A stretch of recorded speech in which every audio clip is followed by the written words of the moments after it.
Guys 5 साल 5 साल हो गए यार। 5 साल हो गए यार। सीरियसली 5 साल हो गए। So guys, today we are here to tell our story. Our Our story. story. It's been a decade already. Half a decade already. हो गए यार। 5 साल.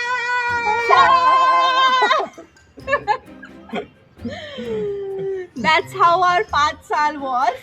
Little weird, little sweet, little cute, little cringe, and that's all that we are. देखो मुझे पता नहीं था who is प्रतीक वारे, ना इसे पता था कौन है प्रतीक्षा भावसार। तो शुरू करते हैं शुरुआत से। शुरुआत कहाँ से हुई थी तुम्हें याद है? शुरुआत अभी रिमाइंड करना पड़ेगा। फ्लैशबैक, 5 थ्रोबैक, साल मेमोरीज 5 साल 5 पहले years ago। 5 साल पहले जाना पड़ेगा। शुरू हाँ। करते हैं कि जब हम बैचलर थे। हाँ, तो तुम्हारा 2020 में क्या सीन चलते? 2019 में हाँ। 2019 दिसंबर से हम लोगों की कहानी शुरू होती है। It was very rough phase for me in terms of everything, and उन सारी चीज़ों में ही केम एज अ सनशाइन, सन रे इन द स्टॉर्म, जो भी कहते हैं। तो वो फेज भी मेरे लिए भी बहुत डिफिकल्ट था एक्चुअली, बिकॉज एक वो स्टडिंग फेज था और जॉब अपॉर्चुनिटी के लिए हम ट्राई कर रहे थे। तो वो भी फेज तो स्ट्रगलिंग फेज था। तो शादी के बारे में ऐसा कुछ सोचा नहीं था, ऐसे बस भगवान को बोलता था जो भी आए अच्छा है। तो गाइस स्टोरी एक्चुअली पता है क्या, प्रतीक और प्रतीक्षा से स्टार्ट नहीं होती है। स्टोरी एक्चुअली स्टार्ट होती है प्रतीक्षा और प्रतीक के मदर से। तो हुआ था हमारे एक कम्युनिटी का फंक्शन था जहाँ पे मैं भी गई थी। मैं कभी नहीं जाती हूँ, मतलब यूजुअली तो जाती ही नहीं हूँ और मम्मी के बिना तो कभी नहीं जाती हूँ, बट वो टाइम ऐसा था कि मैं अपने मासी के साथ गई थी और उस समय कोई कम्युनिटी फंक्शन था जहाँ पे इनके फैमिली ने मुझे स्पॉट किया और वहाँ पे उन्होंने कहा, मतलब आई डोंट नो, वो आंटी जो है, मतलब जो अभी मेरी मदर इन लॉ है, वो खुद आए मेरे पास एंड शी सेड कि आप किसकी बेटी हो, आप क्या करती हो, आपका एजुकेशन क्या है एक्सेट्रा। थोड़ा इंक्वायरी करने लग गए और मुझे मतलब इंस्टेंट क्लिक हो गया कि ये शादी वाला कॉन्वर्सेशन चल रहा है। तो मैंने कहा कि जो भी मैंने इंट्रोडक्शन दे दिया एंड शी सेड इंस्टेंटली कि since you are from a management background I don't think कि मेरा लड़का आपको प्रेफर करेगा, क्योंकि तो वही कंटिन्यू करते हैं कि क्योंकि हाँ। तो पहले मेरा कुछ ऐसा था नहीं कि मुझे जल्दी इतनी शादी करनी है करके। तो जस्ट रिसेंटली एंड उसके 1 महीने पहले सिस्टर का शादी हो गया था और पापा भी रिटायर हो गए थे। तो उनको लगा कि अभी बेटा स्टेबल हो गया, चलो उनके लिए शादी के लिए लड़की ढूंढते करके। नहीं, मुझे नहीं लगता है कि उसकी शादी हो गई थी। हो गई थी ना। हाँ, शादी उनकी हो गई थी। अच्छा। फिर उसके बाद वो मेरे लिए लड़की ढूंढ रहे थे। तो हमारा एक कम्युनिटी, जैसे प्रतीक्षा ने बोला कि वहाँ पे प्रतीक्षा वहाँ पे मिली। तो बस उसी दिन के सेकंड डे पे मुझे मम्मी का कॉल आता है कि मैंने लड़की देखी है, अच्छी है लड़की, लेकिन वो बैकग्राउंड उसका डिफरेंट है, लाइक एजुकेशन बैकग्राउंड। वो as a like MBA pursue कर रही है और परस्यू नहीं, मेरा हो चुका है। मैंने क्या सुना, MBA इसका हो, जॉब कर रही थी भाई। ये जॉब कर रही थी। और मेरा प्रेफरेंस था कि जैसे मैं बीटेक यानी इंजीनियरिंग बैकग्राउंड से हूँ, तो मुझे इंजीनियरिंग वाली लड़की चाहिए थी। तो इसीलिए मुझे लगा कि हो सकता है कि मैंने थोड़ा वाइब वगैरह मैच नहीं होगा, मे बी आगे जाके कुछ हो सकता है डिस्कशन। कौन थे तुम्हारे लव गुरु? तो ऐसे जैसे मुझे लगा कि जैसे ये टेक्निकली लोग जो IT कंपनी में जाते हैं और मैनेजमेंट थोड़ा अलग रहता है, तो वाइब मैच नहीं होंगी। तो इसलिए मैंने सोचा कि ठीक है, सेम फेज यानी टेक्निकल बैकग्राउंड की लड़की ढूंढते हैं। तो बस मम्मी को मैंने वही बोला कि मम्मी देखो, अभी HR काम आ रही है इनके। तो मुझे एक्चुअली MBA नॉट मैनेजमेंट वाली लड़कियां नहीं चाहिए, अब ढूंढो थोड़ा टेक्निकल बैकग्राउंड की होंगी तो। तो ऐसा करके मैंने फिर इग्नोर कर दिया। लेकिन मम्मी को मैंने एक बार पूछा कि मम्मी ठीक है, आप नाम बता दो उसका क्या है। तो मैं थोड़ा यानी नॉट इन स्टॉक, थोड़ा मैं देखता हूँ कि क्या कैसे प्रोफाइल वगैरह है। तो मम्मी ने मुझे फोटो वगैरह सेंड नहीं किया, मम्मी ने सिर्फ मुझे नाम भेजा था। तो बस वैसा ही हुआ। Point noted my Lord. Point noted, ठीक है। तो मैंने फेसबुक पे देखा, नाम डाला, वहाँ पे बहुत सारी प्रतीक्षा है। मुझे कंफ्यूज हो गया कि ये इसका नाम पे बहुत सारे, कौन सी प्रतीक्षा है? इसने सबको भेज दिया? सबको नहीं भेजा मैंने फ्रेंड रिक्वेस्ट। तो मैंने थोड़ा देखा म्यूचुअली, तो इसके म्यूचुअल फ्रेंड में मेरा एक बेस्ट फ्रेंड है, उसका मौसी का लड़का था।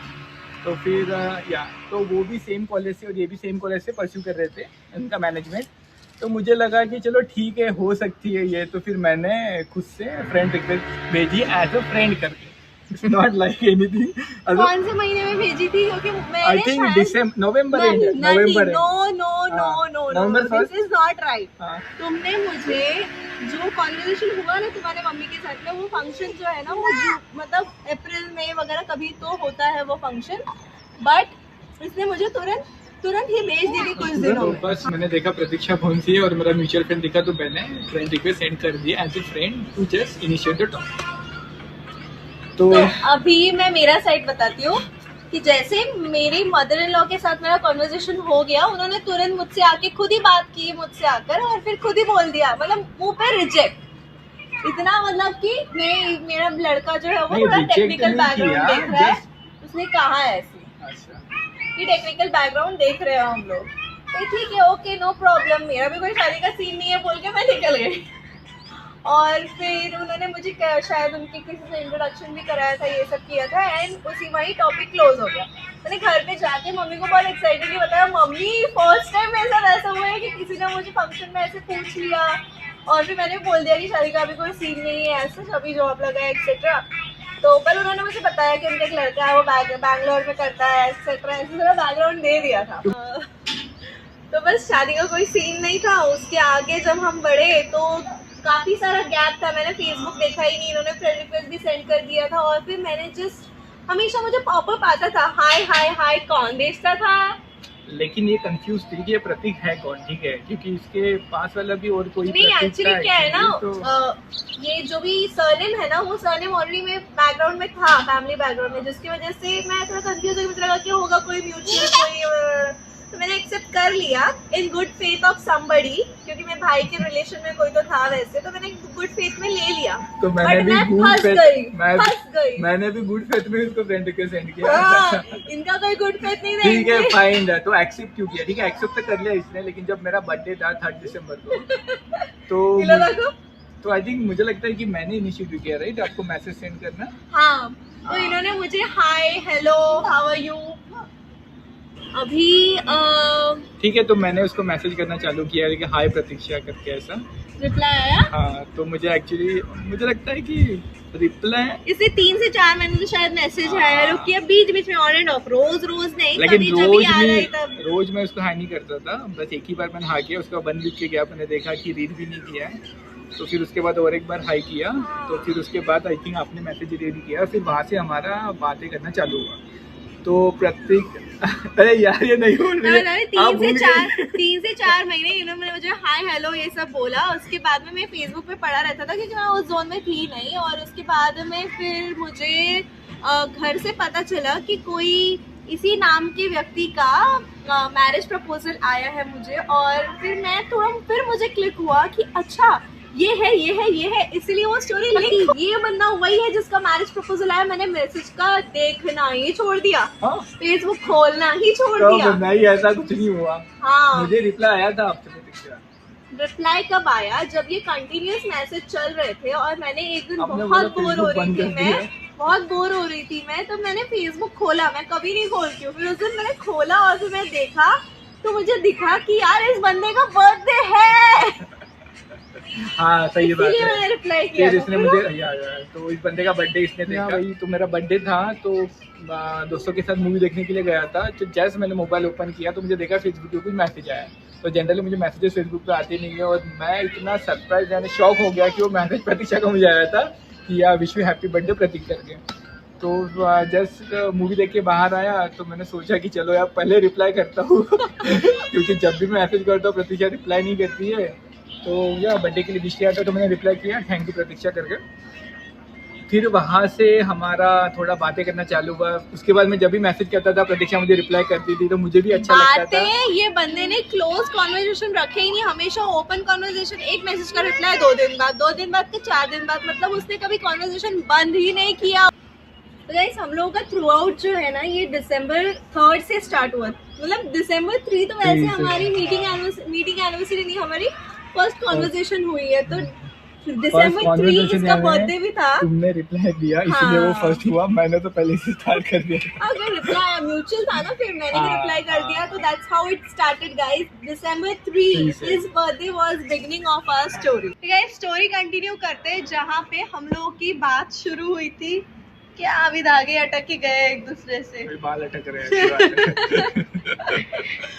बाल यहाँ अटकते सब्जी में आते हैं अभी भी आप देखो, कोई परवाह ही नहीं है, गंजी भी चाहिए तुम्हें।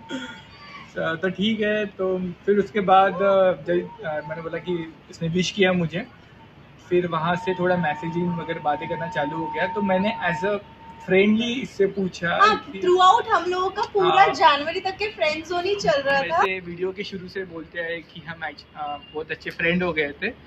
और फिर मैंने प्रतीक्षा को जैसे कॉमन सवाल पूछ लिया कि मैंने शादी करना चाहती है नहीं, हो तुम्हारा यानी क्या है, यानी तुम करंट ओपिनियन क्या है तुम्हारा, ऐसा। तो फिर उसका मुझे कुछ मैसेज आया और हो सकता है कि मैंने कुछ अंडरस्टूड उसको इनकरेक्टली कर दिया और मुझे लगा कि मैंने हो सकता है कि इसका यानी आप किसी और से शादी करना चाहती हो और कुछ लड़के ऐसा कुछ मुझे लगा। तो फिर मैंने भी उसको कुछ वियर्ड का कुछ आई थिंक आंसर दिया। फिर उसके बाद प्रतीक्षा तो मुझे बहुत ज्यादा गुस्सा आ गया क्योंकि हाँ। मैंने बस उसको ऐसा बोला कि मैं फिलहाल शादी नहीं करना चाहती। उसके बहुत सारे रीजंस हो सकते हैं, बट इसने यही क्यों चूज किया कि शायद मतलब उसकी बातों से मुझे ऐसा लग रहा था कि वो ये अज्यूम कर लिया कि मेरा कुछ कहीं और कुछ है, इसकी वजह से मैं शादी नहीं करना चाहती हूँ एक्सेट्रा। तो मैंने बहुत गुस्सा होकर, मतलब लिटरली बहुत गुस्सा और ट्रिगर होकर मैंने फेसबुक पे कॉल कर दिया। तो मुझे अचानक से प्रतीक्षा का फेसबुक पे कॉल आता है। तो मैं समझ नहीं पाया कि प्रतीक्षा ने मुझे कॉल क्यों किया। सडनली गुस्सा हो गया। फिर प्रतीक्षा बोल रही थी कि नहीं, आपको मैसेज समझ में नहीं आता है क्या? नहीं। एक्चुअली क्या हुआ था, मैं बहुत ज्यादा गुस्से में थी और मैंने जब कॉल किया तब लिटरली इसका आवाज इतना सॉफ्ट, इतना शांत और इतना काम। मैं बोली भाई मैं इतना पागल हो जा रही हूँ और ये इतना शांत कैसे है। तो मतलब उसकी आवाज सुनने से मेरे को जो हंसी छूटी है ना, बहुत ज्यादा हंसी हूँ मैं कि ऐसे कैसे, मतलब जो भी है। और फिर मेरे फ्रेंड का कंटिन्यूअस ना वेटिंग पे कॉल चल रहा था, वेटिंग आ रहा था। तो मैंने इसको बोल दिया कि जो भी है ठीक से, मेरे को हंसी आ रही थी। तो जो मैं बोलना चाहती थी वो छोड़ के हमने सारी बातें कर ली।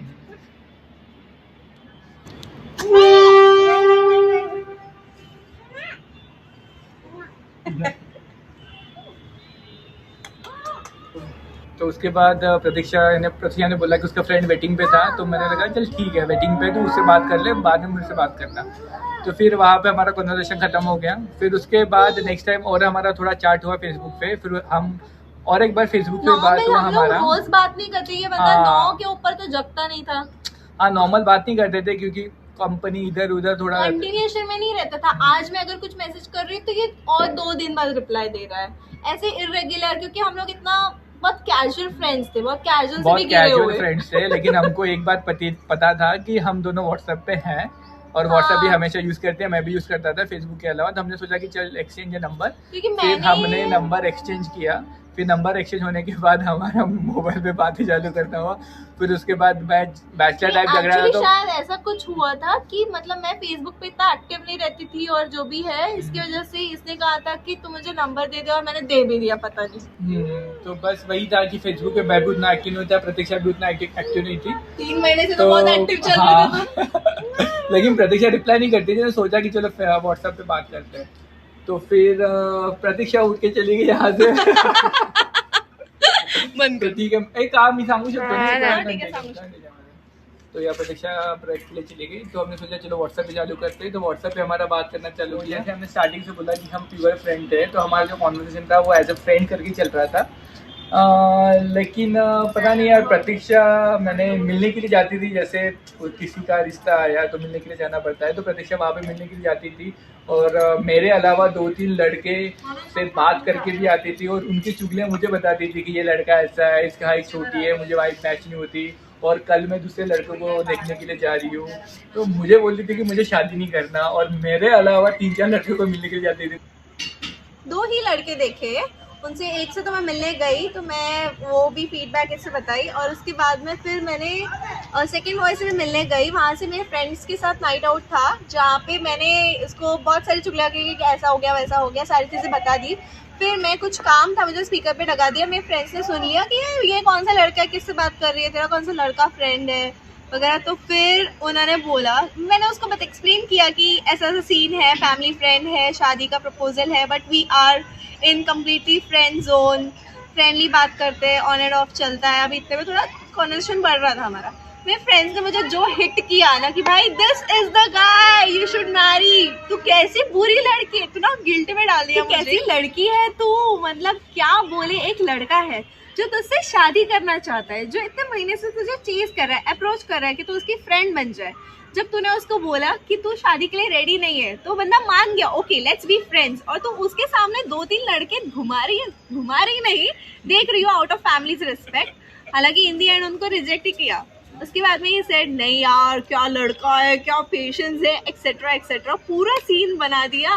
तो रात भर में मेरा पूरा यही चला है, मेरे इतना डोज दिया गया ना कि मुझे ओवरडोज हो गया, और मेरी जो इमोशंस है ना, मेरी जो माइंडसेट है वो विपरीत हो गई। और फिर मैंने सोचा कि why not let's give it a try. अब मैं थोड़ा सोचती हूँ कि कुछ हो सकता है क्या, अब मैं थोड़ा उस विषय में ध्यान देकर देखती हूँ, हो सकता है यार। गो तो जैसे प्रतीक्षा को डोज मिला, फिर प्रतीक्षा ने मुझे मैसेज किया यानी फिर हमारा थोड़ा बातचीत व्हाट्सएप पे थोड़ा और ज़्यादा चालू हो गया। तो बहुत ज़्यादा नहीं फिर भी, हाँ जस्ट नॉर्मल, क्योंकि उतनी बात नहीं करती थी, मैं थोड़ा टॉकेटिव था उस समय पे तो वही तो फिर हम मोबाइल पे बातें करने लगे, और फिर हमारा थोड़ा अंडरस्टैंडिंग मैच होने लगा। फिर हमने सोचा कि चलो ये थोड़ा कन्वे करते हैं पेरेंट्स के ऊपर, और कि आप जाके चेक कर लो, ठीक हाँ। लगे तो काम बढ़ा दो।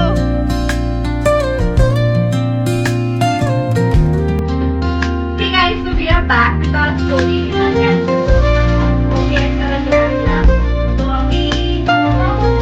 अब मुझे नहीं पता इनकी साइड की क्या स्टोरी है, बट हमारी साइड में ऐसा था कि एस्ट्रोलॉजर को पूछ के आए थे कि ठीक है चल जाएगा, इतना ऐसा कुछ नहीं है, ये मतलब this will stay forever. Check किया कि ठीक है कंपैटिबल है या नहीं है, इन सारी चीजों। और हमारा भी ऐसा था कि ठीक है कोई भी मैच हो तो ठीक है, और नहीं भी हुई तो ठीक ही है, इतना कुछ था नहीं। तो फिर हम लोग, क्योंकि हम लोग अच्छे खासे फ्रेंड जोन में चले गए थे, मतलब नॉर्मल कैजुअल था, हुआ तो भी ठीक है, नहीं हुआ तो भी ठीक है। तो फिर उसके बाद हमने सोचा कि चलो मिल लेते एक दूसरे से। तो ये पुणे रहते थे और मैं तो फिर घर में कुछ फंक्शन था, तो इसको भी इनवाइट किया था। इसकी सिस्टर का जो है फर्स्ट संक्रांति जो हमारे मराठी कल्चर में करते हैं, तो इनवाइट किया था इसके मम्मी पापा को, फैमिली को, और फिर ये भी मुझे मिलने के लिए आई थी। तो फर्स्ट टाइम हम एक कैफे में मिले। तो सेम डे था जहाँ पे शाम में हमारी फैमिलीज मिलने वाली थी और दिन में हम दोनों मिलने वाले थे। तो मतलब मुझे याद है कि हम लोगों ने कोई इनके घर के पास का ही कैफे था जो अभी भी है, जब हम जाएंगे तब हम लेके जाएंगे, मतलब आपको दिखाएंगे वीडियो में। But it was very exciting, nervous at the same time, क्योंकि हम लोग कभी भी एक दूसरे से मिले नहीं थे, वीडियो कॉल भी नहीं किया था, हमने सिर्फ एक दूसरे से टेक्स्ट पे बातें की थी और फोटो देखा था। तो फर्स्ट मीट में ये हुआ था कि प्रतीक पहन के आया था कोई व्हाइट कलर का shirt, linen shirt white colour का, और उसने पहना था डेनिम जीन्स, और प्रतीक्षा ने पहना था पिस्ता कलर का क्या था उसका टॉप पिस्ता कलर का टॉप था, एंड बटरफ्लाई जैसा आई थिंक समथिंग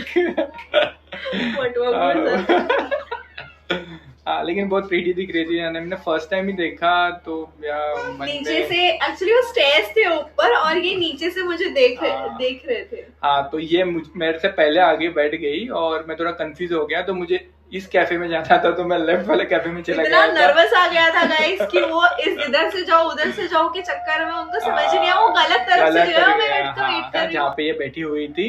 तो फिर हमने थोड़ा बातें चालू किया। तो मैं वहाँ पे थोड़ा नर्वस फील कर रहा था क्योंकि मैं फर्स्ट टाइम किसी लड़की से ऐसे पर्सनली जाके मिला था।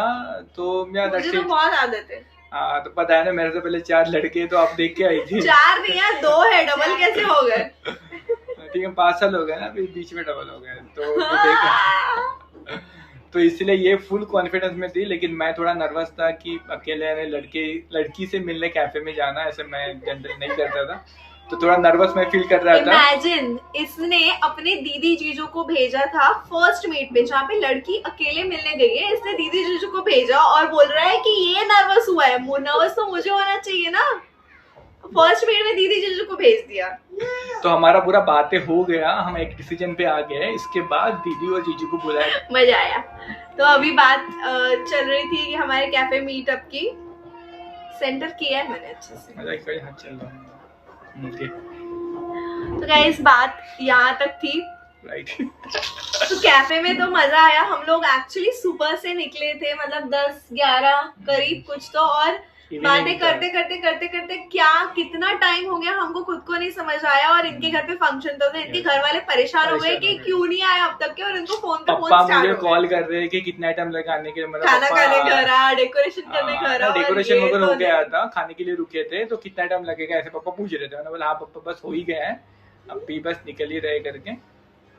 तो या वो जो फर्स्ट मीटअप था दैट्स अनबिलीवेबल, बहुत अच्छा लगा इससे मिलके, है ना। मैंने जब देखा तभी तो शाम में हमारे पेरेंट्स मिले और इनके साथ इनके दीदी जो भी आए थे कुछ देर बाद, और हम लोगों ने उनके साथ भी चिट चैट किया, अच्छा किया। वो भी न्यूली मैरिड कपल थे, हैड अ गुड टाइम।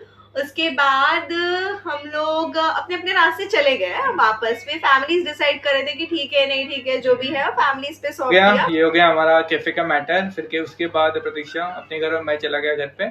और फिर इसके बाद इसके मम्मी पापा आए थे घर पे, तो उन्होंने मुझे देखा नहीं था, तो वो मुझे देखने के लिए आए थे। जनरली लड़के जाते हैं, लेकिन यहाँ पे ना इसके मम्मी पापा घर पे आए थे। मैंने फंक्शन में ये लोग भी आए थे बाद में, गए हाँ। कांदे पोहे खाए, कोई बोल नहीं सकता मुझे, सब कांदे पोहे खा के गए। तो फिर आए थे, मुझे देख वगैरह लिया, फिर वो खाना खा के चले गए। फिर उसके बाद एक हमने डेट फिक्स किया था, एंगेजमेंट का डेट, लेकिन कुछ कंडीशन के वजह से प्रतीक्षा के फैमिली में कुछ अनएक्सपेक्टेड डेथ हो गई थी घर पे, जिसकी वजह से हम लोगों को और पोस्टपोन करना पड़ा, नहीं जमा।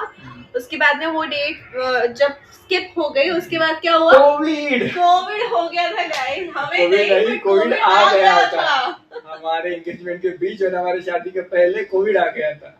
जी हाँ। तो फिर उसके बाद क्या हुआ, तारीख पे तारीख शुरू हुई थी। मतलब जैसे डेट मिल रही थी वापस से, मतलब I can not tell you guys, उस साल में हमारे घर पे बैक टू बैक कुछ तीन डेथ हुए थे, जिसकी वजह से हम लोग ना दिवाली मनाए, ना ऐसे जो भी मेन ओकेजन थे उसकी वजह से हम लोग सेलिब्रेट नहीं कर पाए। और जो भी मुहूर्त आ रहा था उसके बीच हर ऐसे ही हो रहा था back to back. Plus covid, ये बैंगलोर में, मैं पुणे, फिर बहुत सारा शिफ्टिंग करके मैं नागपुर आ गई, फिर वर्क फ्रॉम होम कर रही थी, और अभी तक वर्क फ्रॉम होम कर रही हूँ। फिर इस सारे बीच में एक मुहूर्त निकला जब हम लोग राखी के वक्त का ड्यूरेशन था, जहाँ पे सारे लोग आए थे और इन्होंने डेट फाइनल करने का सोचा। तो जैसे बोला कि कोविड आ गया था, तो ये उधर पुणे में और मैं इधर बैंगलोर में। फिर हम बस वही वीडियो कॉल से, फिर पहले फेस टू फेस मिले थे, उसके बाद वीडियो कॉल से चालू हो गए हम। वीडियो कॉल में हम लोगों ने बहुत सारे रेसिपीज सीखे एक दूसरे के साथ, बहुत सारे बातें भी शेयर किया। मोस्ट ऑफ ऑल हम लोग वीडियो कॉल पे ही रहते थे। तो प्रतीक्षा के यहाँ ऐसा था कि ये खुद बना सकती थी, लेकिन हम बैचलर के कारण हमारे यहाँ पे मेड आती थी, लेकिन कोविड के कारण वो भी आना बंद कर दिया। तो कुछ ऑप्शन नहीं था, तो घर पे बनाना, नहीं तो फिर बाहर से ऑर्डर करना था। मैं रोज उसको गाइड करती थी कि रोटी कैसे बनाए, सब्जी तो आती थी, लेकिन रोटी कैसे बनाए, और कुछ नया कुछ नहीं, इनको अंडे फोड़ने के अलावा कुछ नहीं सब्जी बनाना आती थी यार, उसमें क्या है। सिर्फ रोटी बनाना मैंने आई थिंक हो सकता है कोविड में सीखा है, और कुछ मैगी बनाना खाते तो नहीं थे मैगी, लेकिन कभी कभार खा लिया मैगी। तो वो फेज तो बहुत अच्छा कि मैं कुछ परमिशंस वगैरह लिया, और मैंने सोचा कि चलो यार घर जाके आते हैं। बहुत दिनों के बाद घर पे भी नहीं गए, तो मैं जब घर आया 2 या 3 दिनों के लिए, तो फिर वहीं पे रुक गया। और Then this happened, guys. तो फिर हमने वहाँ सडनली डिसाइड किया, हम पंडित को फिर बुला के कि मुहूर्त है, और दोनों भी, ये भी वैसे नागपुर में थे लगता तुम, और फिर मैं बैंगलोर से आ गया रिटर्न। तो घर वालों ने ऐसा कहा कि जब दोनों आ चुके हो, तुम दोनों ही इम्पोर्टेंट हो, तो अंगूठी एक्सचेंज कर लेते हैं, हम लोग सेरेमनी करते हैं, रिंग सेरेमनी। तो that's how our engagement happened, और बहुत सही एंगेजमेंट रही, ऑन टाइम। वो मेरे ब्यूटी पार्लर का भी बहुत बड़ा ब्लंडर हो गया था, हॉरिबल एक्सपीरियंस, बहुत सारी मेमोरीज थी उस दिन की भी, बहुत ही अच्छी मेमोरीज। कुछ फोटोज अगर मिलते तो मैं ऐड करती हूँ। हम लोग कोविड एंगेज्ड कपल है गाइस, और कोविड मैरिड कपल भी है। तो फिर हमारा, जैसे मैं आ गया और हमारा एंगेजमेंट हो गई, और फिर सेम थिंग, फिर मुझे और रिटर्न जाना पड़ा बैंगलोर में। फिर कोविड का सेकंड वेव स्टार्ट हो गया। कोविड का फर्स्ट वेव तो पूरा खतरनाक ही था और सेकंड वेव स्टार्ट हो गया। सेकंड वेव में इतना रिस्ट्रिक्शन हो गया और लिमिटेड नंबर ऑफ पीपल को ही बुलाना, और क्या मैंने हॉल भी अवेलेबल नहीं थे, 400 या 500 का कैपेसिटी, उसमें भी लेटर चाहिए, तो उसके लिए भी बहुत इधर उधर जाना पड़ा। तो ठीक है, तो उसके लिए भी ढूंढना पड़ा, लेकिन वो भी बहुत अच्छा रहा। फिर हमने फिर घर वालों ने मिलके एक डेट फाइनल करने का सोचा कि अभी इतना होल्ड पे नहीं करते, साल भर हो गया, एक्सटेंड हो गया है, तो अभी एक डेट ढूंढते हैं और शादी करा देते हैं। तो दिसंबर में अच्छे मुहूर्त चल रहे थे शादी के, जिस हिसाब से अभी डेट फाइनल करने का कॉल था ब्रेक। ये शादी का हमारा डेट फिक्स हो गया, तो मुहूर्त के समय से दिसंबर फर्स्ट वीक में ही हुआ। तो उसी समय पे मेरा बर्थडे, और फिर उसके बाद हो गया हमारा एनिवर्सरी यानी शादी, फिर उसके बाद हो गया प्रतीक्षा का बर्थडे लेकिन डेट ना होने के कारण वो एक बीच में आई थिंक 7 हमने बहुत कोशिश किया कि मतलब मैंने बहुत कोशिश किया कि या तो वो बर्थडे के दिन, इनके बर्थडे के दिन हो जाए, या तो मेरे बर्थडे के दिन हो जाए, बट ऐसा हो गया कि 3 डिफरेंट डेट्स हो गए विद इन, मतलब 15 डेज नहीं, 10 डेज के रेंज में, 3, 7 और 9 जो आज तक के हम लोगों को चल रहा है भाई, चल रहा है। इतनी भाई चल नहीं रहा, बहुत अच्छा। दिवाली से ज्यादा धमाकेदार होता है हमारा दिसंबर फर्स्ट वीक, खतरनाक। तो ऐसी रही हमारी शादी की story. It's not much complicated और इतना सिंपल भी नहीं है, लेकिन या इट्स वेरी फनी। बहुत सारी चीजें जब आप उस फेज में होते हो तब आपको पता रहता है कि कितनी गोल गोल है और एक्चुअली ये सब हमारे कोविड के टाइम हुआ ना, तो हम इतना कॉम्प्लिकेशंस थे, लोगों के रेस्ट्रिक्शंस, ट्रैवलिंग रेस्ट्रिक्शंस, मिल नहीं पा रहे, ये लॉकडाउन में बैंगलोर में बंद है, मैं पुणे में बंद हूँ, तारीख फाइनल नहीं हो रही है, डेथ पे डेथ हो रही है, उधर मम्मी पापा भी देख रहे हैं कि पंडित को क्या पूछे, कब करना है ना, वो भी थोड़ा टेंशन में थे कि कैसे करना है। ये उधर रहती थी, मैं उधर रहता था, थोड़ा कम्युनिकेशन गैप थी, तो इसलिए बहुत एडजस्टमेंट करना पड़ा। Exactly, पता नहीं है कि हमारी लव स्टोरी है या अरेंज स्टोरी है, बट मुझे ऐसा लगता है कि हमारे अरेंज मैरिज ही है, क्योंकि तो हम अभी फाइनल डन करते हैं, छोड़ते हैं कि आप मुझे बताइए लव मैरिज थी या अरेंज मैरिज थी, कैसी मैरिज थी, आप ही डिसाइड कर सकते हैं। बट हमारे हिसाब से ये अरेंज मैरिज ही है, क्योंकि we were completely unknown to each other, we found each other on the worst phase of our life, and then we were sort of friends, because हम लोग शादी के माइंडसेट में नहीं थे, दोनों को जल्दी नहीं थी, we were young and exploring, क्योंकि थोड़ा प्रेशर था फैमिली साइड से मिलने का, वो सब। तो आफ्टर ऑल दैट फिर हम लोगों को फ्रेंड्स रहने के बाद में फिर क्लिक हुआ कि can we work out together, क्योंकि भाई दुनिया बहुत कमीनी है और अच्छा इंसान मिलना बहुत डिफिकल्ट है, तो अगर मिल गया है तो भाई लपेट लो तो हो गया था, बिकॉज अच्छी ट्यूनिंग बैठ गई थी। ऑफकोर्स अच्छी ट्यूनिंग भी नहीं बोल सकते, we had a rough phases in that point of time, क्योंकि घर पे बैठे थे, वेल्ले दिमाग था, तो चलता था, दिवाली धमाके हुए हैं हमारे भी but in a healthy way, we are still growing in love. तो ऐसे रही हमारी स्टोरी, और फिर शादी के 3 साल के बाद हमें हुई है एक छोटी प्यारी सी लड़की, ग्लोई उसका नाम है।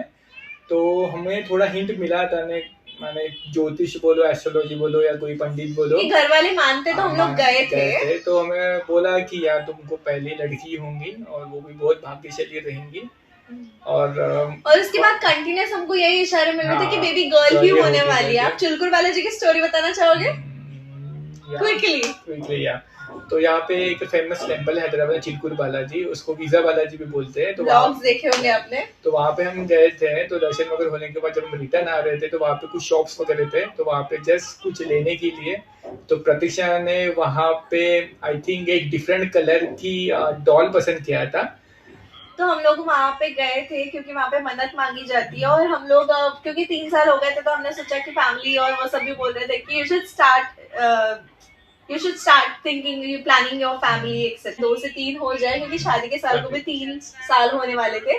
तो हमने सोचा कि हमें बहुत क्यूट से छोटे छोटे डॉल्स थे, तो मैंने सोचा कि चलो डॉल ले लेते, तो वो न्यूट्रल कलर में लेते हैं ना, क्योंकि लड़का नहीं लड़की नहीं, न्यूट्रल कलर में लेते हैं। तो मैंने ऐसे उनको बोला शॉपकीपर को, एक ग्रे कलर की डॉल थी, वो फाइनल कर दो।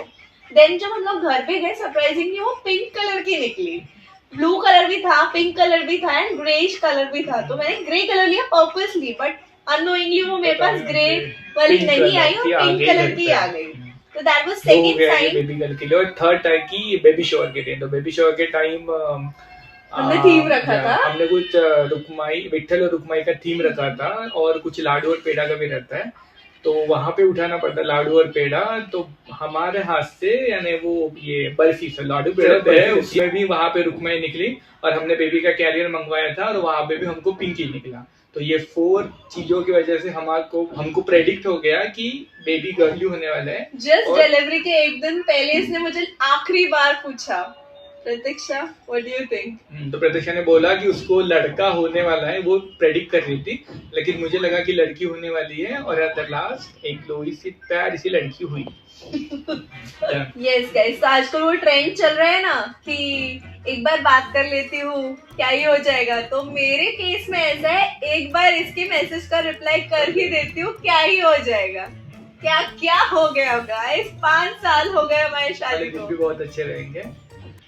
जिंदगी का सबसे खूबसूरत सपना जो है वो हम लोग जी रहे हैं ग्लोई के साथ में। Glowy is the biggest blessing of our life, है ना? Yes. और उसके आते से ऐसा लगता है कि इससे पहले हमने जिंदगी क्या ही जी है। दिस इज लाइफ गाइस, बच्चे प्लान करने में देर मत कीजिए। They are the biggest blessings. Also 5 साल हंसी खुशी, ऊपर वाले के आशीर्वाद से, घर पे सारे बड़ों के आशीर्वाद से हमारे दिन बहुत अच्छे गए, साल बहुत अच्छे रहे, यादें बहुत अच्छी रही। हमारे परिवार के साथ हम लोग बहुत सारे वीडियोस बनाए, देखते रहिए हम लोगों को इसी यूट्यूब चैनल। गाइस, इसी साल हम लोगों ने एक बहुत बड़ी अचीवमेंट कर ली है, जो कि हमारा नया घर, ड्रीम हाउस बना लिया है हमने, जिसका व्लॉग भी हम लोग डालने वाले हैं। हमारी बहुत सारी प्यारी प्यारी यादें हम लोग व्लॉग करते रहते हैं। Follow our channel for more. Thank you for loving us. Bye bye.